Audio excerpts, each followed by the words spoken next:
Alrighty. Well, thank you for joining me today. It is wonderful to be here, and I just want to first off start with an acknowledgement of thanks to our colleagues, Keith Baybayon, the student trustee and the president of the Ontario Student Trustee Association, Shernett Martin, the executive director of Anchor, and Dr. Leena Augimeri, who's part of the Child Development Institute. And I'm very grateful to our friends at the Civic Center Resource Library and to Vaughan Public Libraries for hosting this wonderful event and for the incredible work they do in supporting learning and recovery in Ontario. I am proud to say that Ontario has established itself as a leading jurisdiction when it comes to being a top performer in math, reading, and science. However, we know this pandemic has led to significant disruption at home and abroad for students. For many students, it has left them struggling with mental health challenges and with learning loss. And while we are grateful to see these students once again being back in person where they belong, we know that they perform best in the classroom. And yet these disruptions have created impacts in reading and in math, in confidence of students. So with the support of the Chief Medical Officer of Health of this province, we have made investments to keep them learning in person, and that has been critical. For the 21-22 school year, for this school year, we provided our public education system with record funding and additional staffing to keep students and staff as safe as possible. In fact, we increased investment in public education by $584 million to a total of $25.4 billion. But we know that learning recovery journey for many students is not over and will require additional supports, tools, and investment. And that's why today I'm proud to announce a plan to support learning recovery, focus on academic achievement, and the mental well-being of our province's next generation. Now, since coming to office, we have increased funding in public education in each and every budget. Today, I'm proud to announce we are going to be increasing education funding even further. We are doing so with a projected total of $26.6 billion for the coming school year, for September 2022-23 school year, a historic level of investment coupled with a detailed plan to support learning recovery and positive mental health. This is an increase of investment for the coming school year of $683 million, 2.7% year-over-year increase, more than 9% than in 2017-18 under the previous government. Now, we're making these investments because we know all students deserve the opportunities to succeed, and we want them to benefit from a world-class education system that prepares them for the jobs of tomorrow and the rapidly changing and competitive global economy. Now, as part of this investment, we're putting in place a learning recovery action plan that is focused on our publicly funded systems with an expansion in reading, in mathematics supports, and in mental health. It includes targeted programs to support the continuity of learning, student resilience and mental well-being, and our continued effort to modernize Ontario's education system. We have 5 points to the plan, and it is anchored by a major expansion of investment in tutoring. We know that so many students have realized gaps in some of the foundations of learning. And so our government today, following great advice from student leaders, from school boards and parents, and so many others, we're announcing $175 million of tutoring expansion in publicly funded schools, the single largest expansion of tutoring ever in this province by any measurement, that will allow children in all schools, all publicly funded schools, to have access to small groups on average of 5 students available after schools, sometimes during schools, during spares, for example, and on weekends, and using the partnership of community organizations that are credibly involved in academic success.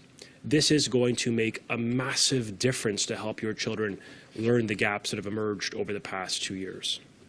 The second component of our plan also deals with expanding virtual tutoring supports by expanding Eureka and Mathify to more grades for more students, using more days and hours to access more students in this province. We think that's very critical to utilizing 2 platforms that are teacher-led for one-on-one tutoring supports that are available for all children in both languages in Ontario.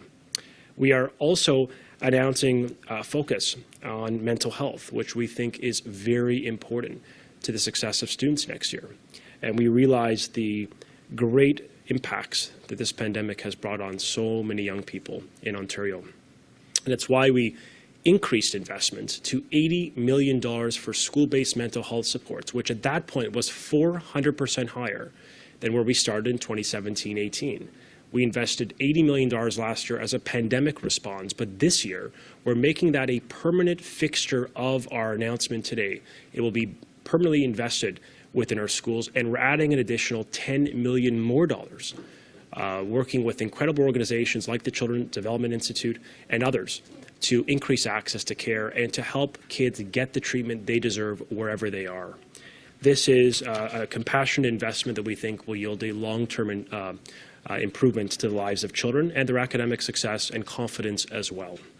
Now, for the upcoming school year, we also recognize that our educators are going to be, on the front lines as they have been this year. And so we're going to be instituting mandatory professional development to support them when it comes to student mental health and well-being, to arm them with the greatest evidence, the tools, and the resources to make sure that their children in their classes are safe and that they too have the resources to keep themselves supported in the classroom.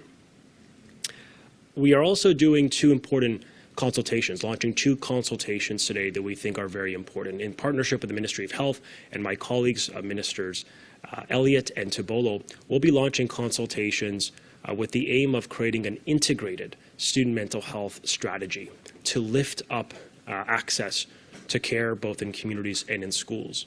We think this is important. It'll be the first in this province.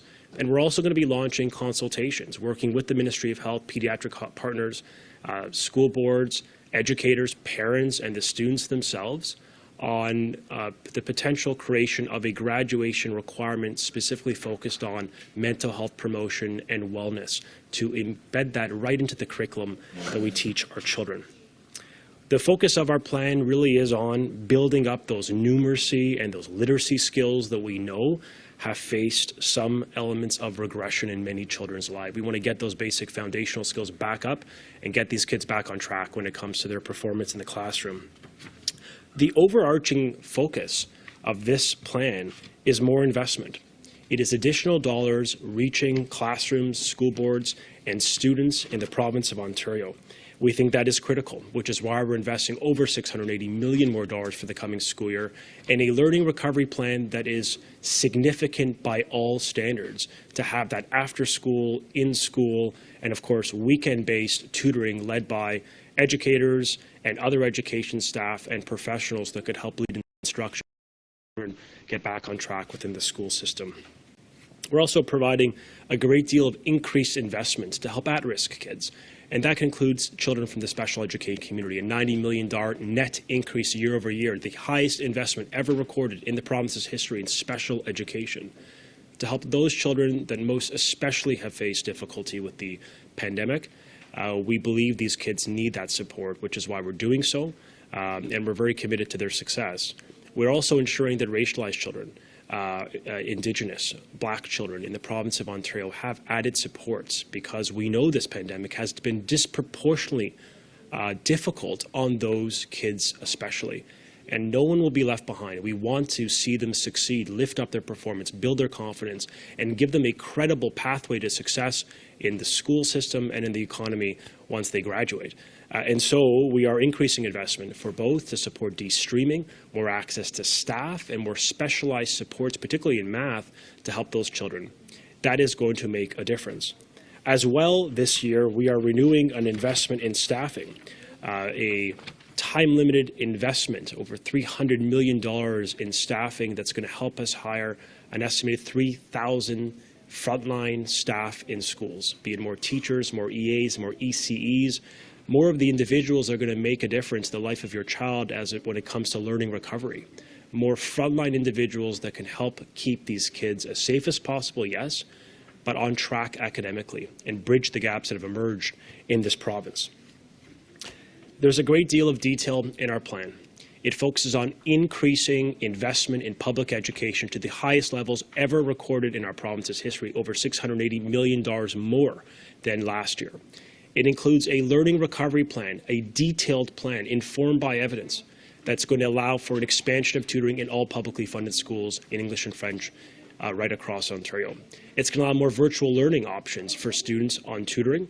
It's going to permit a mental health increase and lift that's going to profoundly improve access to care in the school and in the community. And finally, it's going to focus the education system on job and life skills, on transferable skills that help students succeed, that give young people a competitive advantage in an ever-changing global marketplace. So that is our vision. It is a positive vision for the coming school year, a more normal return to school, one supported by more staff, by caring individuals in the classroom, and by our entire government and the full resources of Ontario behind our students and their success. I do want to note and conclude with a message of gratitude, because I think we can all appreciate this has been another extraordinary year in the life of a student and in the education space. I want to thank our students. I want to thank our student leaders like Keith, who are with us today, as well as many young people and the voices of our trustees and council presidents who've spoken up to talk about mental health, to talk about the need for learning recovery, to talk about tutoring expansions that are free and accessible for all children, that remove barriers to progress. I want to thank our educators for an incredible level of hard work, and the parents of Ontario for a great deal of strength and courage to keep their kids motivated, keep them going as we work together to get Ontario children back on track. And with that, I'd like to turn it over to a student leader who's doing amazing work in this province, Keith, the president of the Ontario Student Trustees Association. Thank you so much.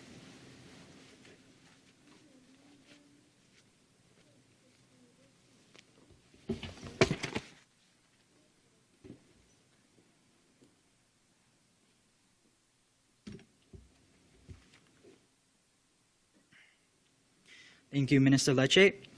Hi, everyone. As you may recall, my name is Keith Baybayon, the Student Trustee for Toronto Catholic District School Board and the President of the Ontario Student Trustees Association, l'Association des élèves conseillers de l'Ontario.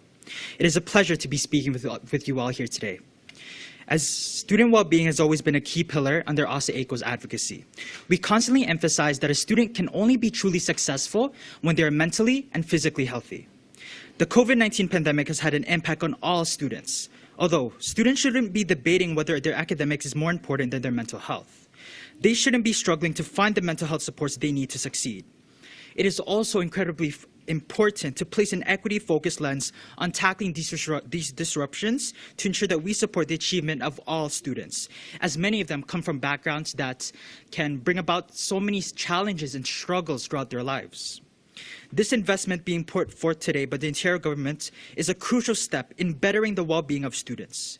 We are excited to see the change that will come from this student mental health strategy and see other stakeholders, from students to teachers to community mental health organizations, come together and continue to be further involved. I'm pleased to see the government placing important focuses on different aspects of student needs, ranging from tutoring supports, reading supports, and especially the de-streaming curriculum transition programs. We cannot expect to return to full normalcy when we haven't been in the normal sort of aspect for 2 years. These investments will ensure that our students remain as a top priority in public education as we continue to experience the changes within our world. The road to education recovery will be a challenging journey, but this historic decision will pave the way. Thank you. I'd now like to pass it off to Shernett Martin, the Executive Director of Anchor.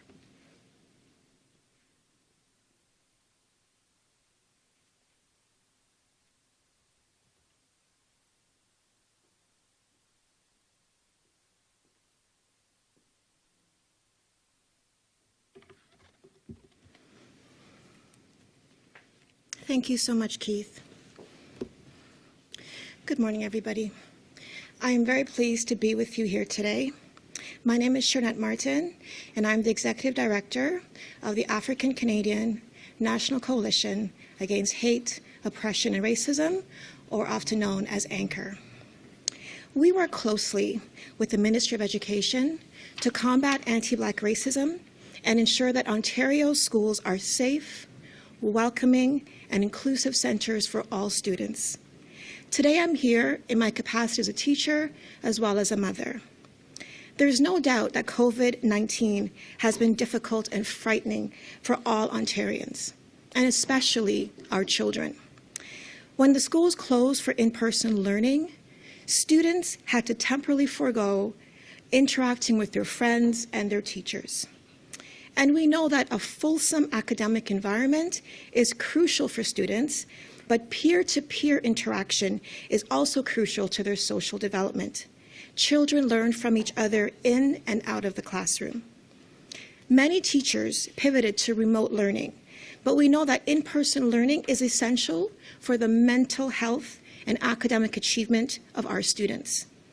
As a mother and an educator, I can tell you that too many of our students have fallen behind in their studies, and too many students have reported feelings of anxiety, sadness, and depression. These students need our help. We need to take action. Today's commitment from Minister Lecce means that we are seeing not only an increase in funding for education system, but dedicated resources that students need to support their mental health, healing, and recovery.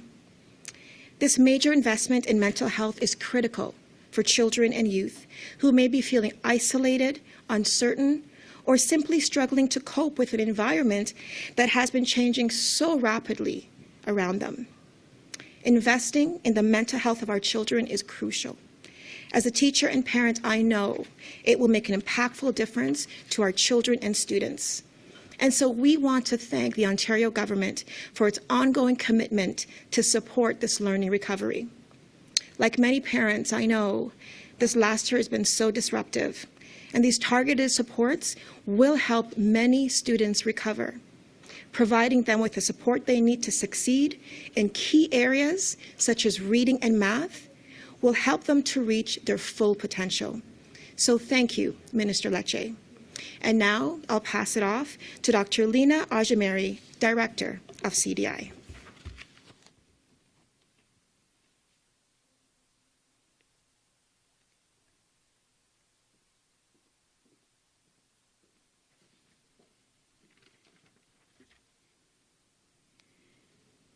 Shernett, thank you. And I especially loved how you spoke from both a professional and as a parent, because I too am a parent, and one of my daughters actually works in a day treatment classroom in Peel, so know exactly what our children are going through. First and foremost, I want to thank you, Minister Lecce, for the invitation to join you today for this really special occasion announcing this historic investment, and especially also to the Ontario government for investing in our children and our youth. On behalf of the Child Development Institute, CDI, it's absolutely an honor being here with you. As an accredited children's mental health center, we have been helping children, youth, families, and communities for over 114 years. The last 2 years have been really hard for our children, our families, and essential workers like educators and mental health workers. And I've been saying since the onset of this pandemic, the most detrimental impact that we will be dealing with for years post-COVID will be the mental health and well-being of our children and our youth. It's critically important that we all work together. It doesn't matter whether you're a school board, a community-based organization, a mental health organization, families, and government, to implement, and this is the key, evidence-based best practices, proven strategies, and specialized programs and services. Our kids need it, and they absolutely deserve it. This pandemic has really heightened our mental health crisis, and it is through, which I really love what this announcement is also about, is about cross-systems partnerships with education and health, that we can create better processes to support all of our children. The good news is kids can be, and I say that cautiously, extremely resilient. However, that's if we actually build the right protective factors and put in the right supports, promote healthy relationships, and implement proven mental health strategies. We can help ensure happier and healthier children and youth. And we see this every day at CDI in our own practice and our own programs, for example, like SNAP. That helps children increase emotion regulation and self-control and gets them to really learn to stop and think before they act and make better choices in the moment. We are really fortunate to have some excellent mental health workers and educators in Ontario. This funding will help provide the much-needed supports to enhance learning recovery, build resiliency, and student mental health. I want to leave you with this quote from Dr. Carrington. Every time you think of calling a child attention-seeking this year and years to come, consider changing it to connection-seeking and see how your perspective changes. Thank you. Right now, I'd like to invite Minister Lecce back to the podium. Thank you.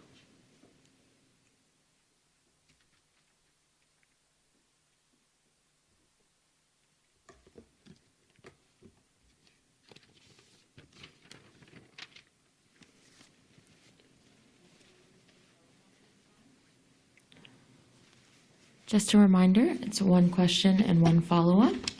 First question. Your first question comes from Chris Rishoey with the Toronto Star. Please go ahead. Hi, thank you.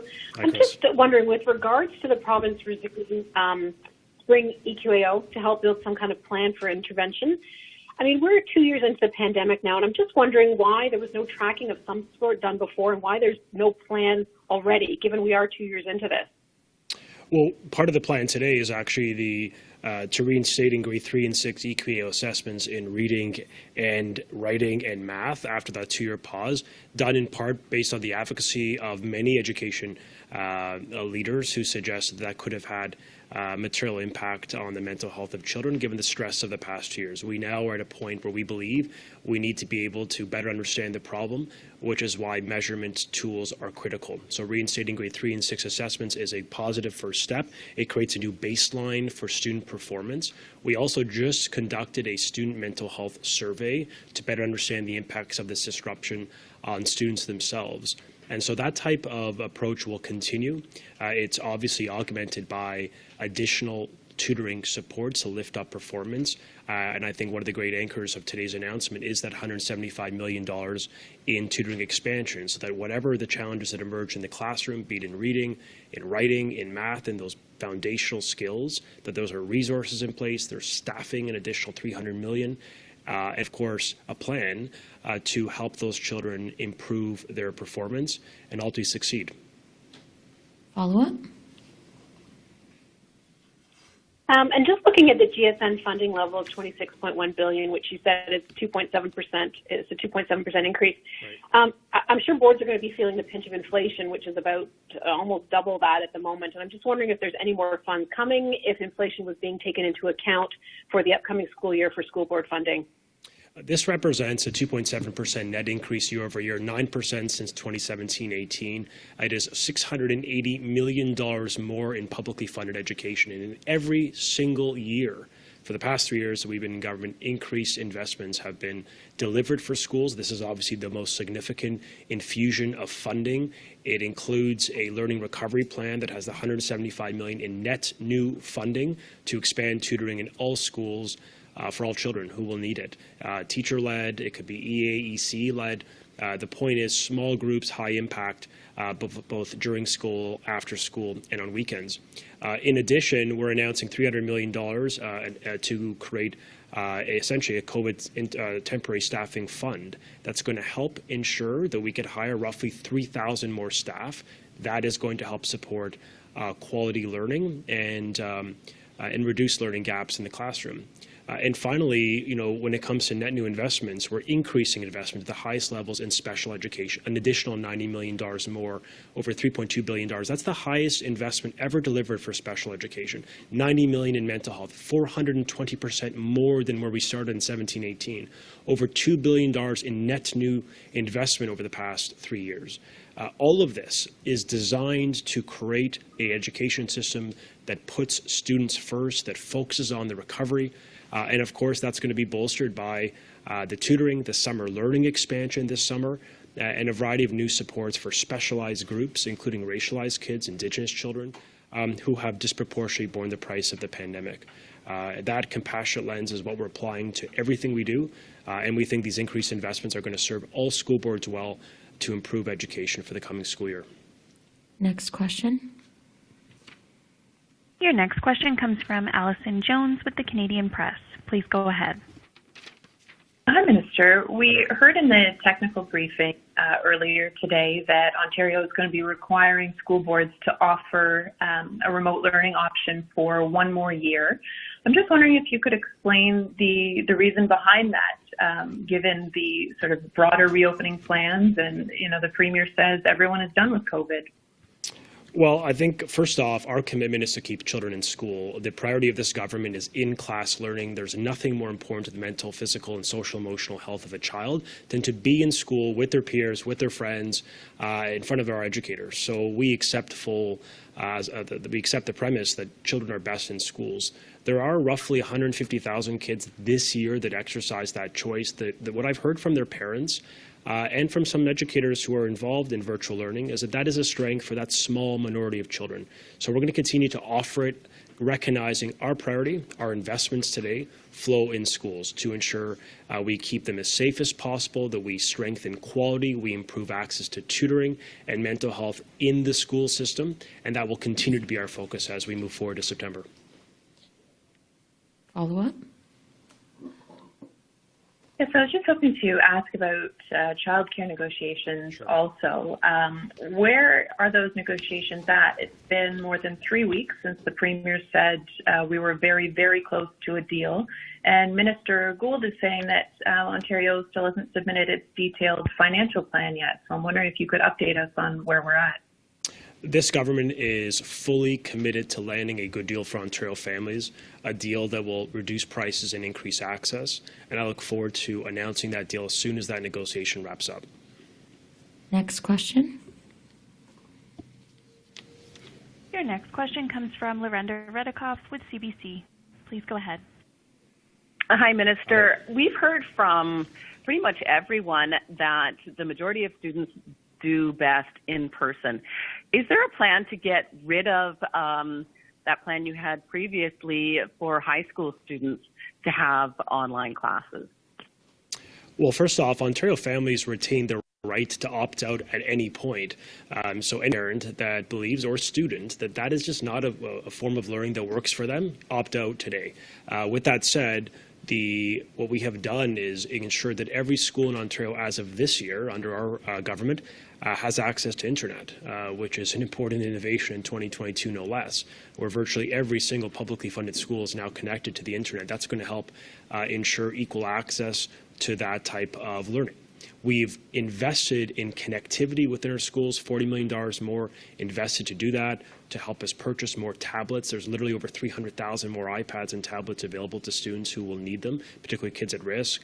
But at the end of the day, we appreciate that it is a choice parents will make and students will make the best decision for themselves. We have upped our game in this province with high quality online learning courses, but I recognize full well, as I would, if I were in schools today, would opt for in-person learning. I know that's important. It gives you the full complement of learning, benefiting with access to teachers, but that choice will be made by families. And of course, we'll continue to make sure the quality of online learning remains very high in this province for those that choose it. Follow-up? Why do you want to increase the money for summer school? Yeah. Well, first off, last year we had the largest summer learning program ever. 150,000 students participated. I think this year it's going to be important. That's why we've expanded it an additional $10 million with a real emphasis on special education children, because it allows kids to redo courses that perhaps they didn't perform well in this year. It allows some students to reach ahead to next year's courses if they want to sort of get ahead of them in the curriculum.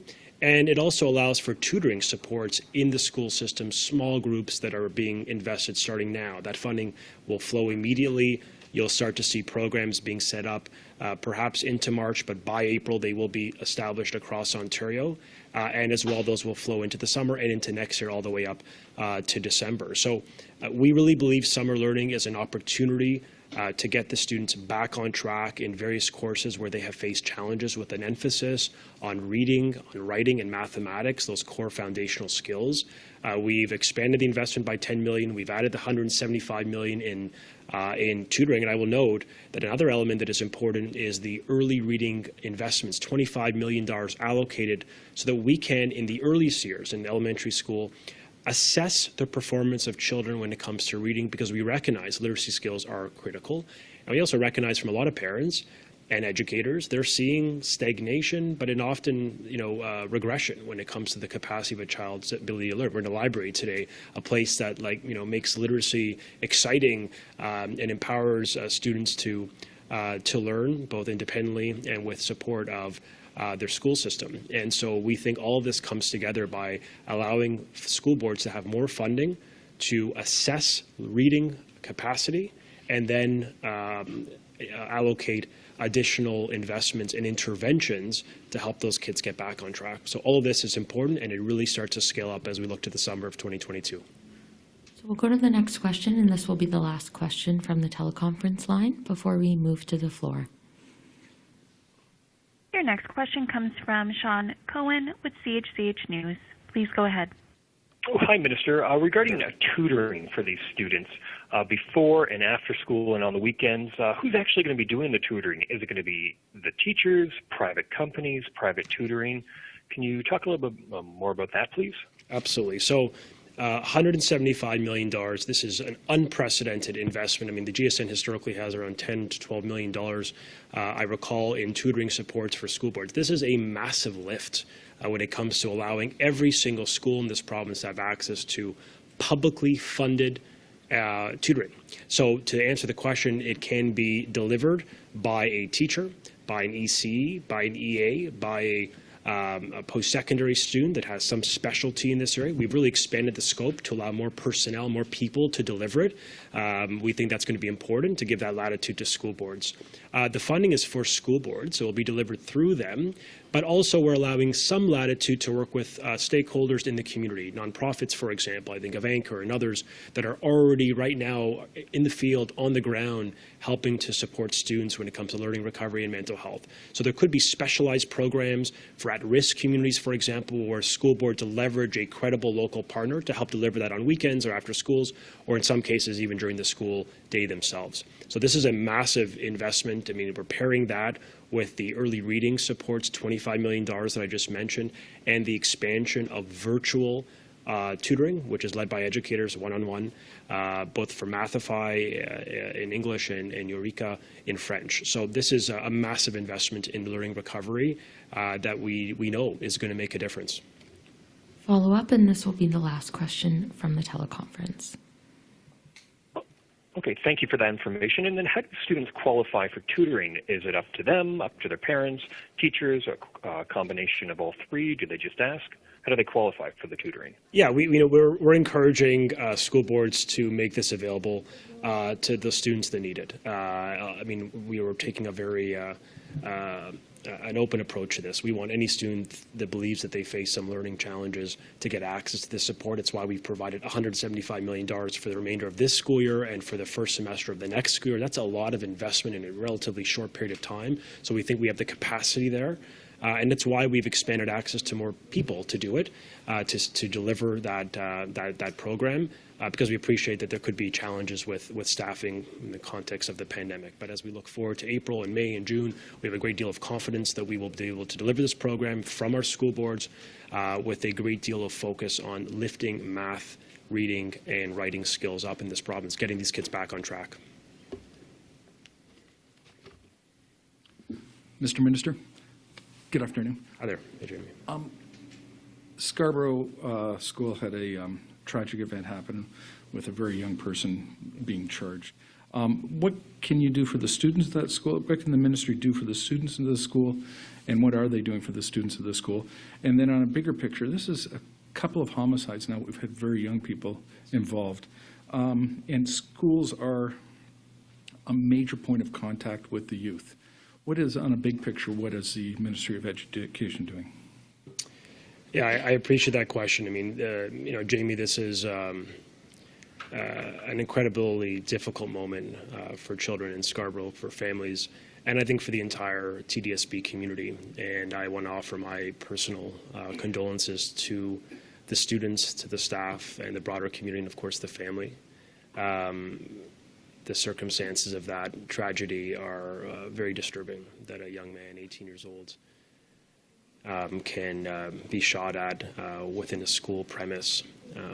We take a great deal of focus, school boards, the ministry, municipalities, local police, all of us, when it comes to the protection of children.